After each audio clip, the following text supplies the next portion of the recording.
ఇటీవల దసరా పండుగ సందర్భంగా విడుదలైన భగవంత్ కేసరితో మంచి హిట్ అందుకున్నారు నందమూరి బాలకృష్ణ.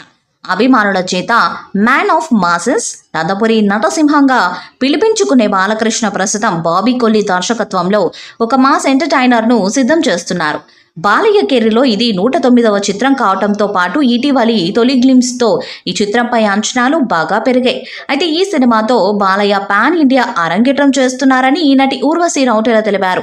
ఎన్బీకే 109 చిత్రంలో ఊర్వశి ఒక ముఖ్య పాత్రలో నటిస్తున్న సంగతి తెలిసిందే. ఇటీవల తన ఇన్స్టాగ్రామ్లో బాలయ్య 109వ చిత్రం పాన్ ఇండియా సినిమాగా తెరకెక్కుతుందని తెలిపారు. అయితే ఈ విషయంపై నిర్మాతల నుండి ఇంకా ఎటువంటి ప్రకటన రాలేదు. నిజానికి సినిమా టైటిల్ కూడా ఇంకా ప్రకటించలేదు. మరి పాన్ ఇండియా సినిమానా కాదా అనేది ఎప్పుడు చెప్తారో చూడాలి. ఇటీవల మహాశివరాత్రి సందర్భంగా విడుదలైన టీజర్ అద్భుతమైన రెస్పాన్స్ను అందుకుంది. సింహం నక్కల మీదకొస్తే అది వారవదుల ఫుడ్, ఇట్స్ కాల్ హంటింగ్ అంటూ సాగే బాలయ్య పవర్ఫుల్ డైలాగ్తో పాటు తమనందించిన బ్యాక్గ్రౌండ్ స్కోర్ కూడా ప్రేక్షకులని ఆకట్టుకుంది. ఎన్బీకే 109 యూట్యూబ్లో ప్రస్తుతం నెంబర్ 1 పొజిషన్లో ట్రెండ్ అవుతుంది. మరి ఈ భారీ మాస్ యాక్షన్ ఎంటర్టైనర్తో బాలయ్య పాన్ ఇండియన్ ఎంట్రీ ఇస్తారా లేదా అనేది తెలియాలంటే కొన్ని రోజులు ఆగక తప్పదు.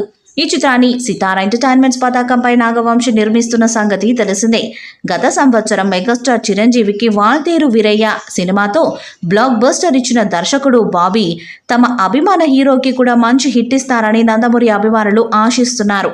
ఎన్బీకే 109 సినిమా దసరా సీజన్లో విడుదల కానున్నట్లు టాక్ వినిపిస్తుంది. ఈ చిత్రాన్ని సితారా ఎంటర్టైన్మెంట్స్ పతాకంపై నాగవంశి నిర్మిస్తున్న సంగతి తెలిసిందే. గత సంవత్సరం మెగాస్టార్ చిరంజీవికి వాల్తేరు వీరయ్య సినిమాతో బ్లాక్ బస్టర్ ఇచ్చిన దర్శకుడు బాబీ తమ అభిమాన హీరోకి కూడా మంచి హిట్ ఇస్తారని నందమూరి అభిమానులు ఆశిస్తున్నారు. ఈ మూవీపై మీ అభిప్రాయాన్ని కామెంట్ బాక్స్లో తెలియజేయండి. ఈ వీడియో మీకు నచ్చితే లైక్ చేయండి, షేర్ చేయండి, కామెంట్ చేయండి.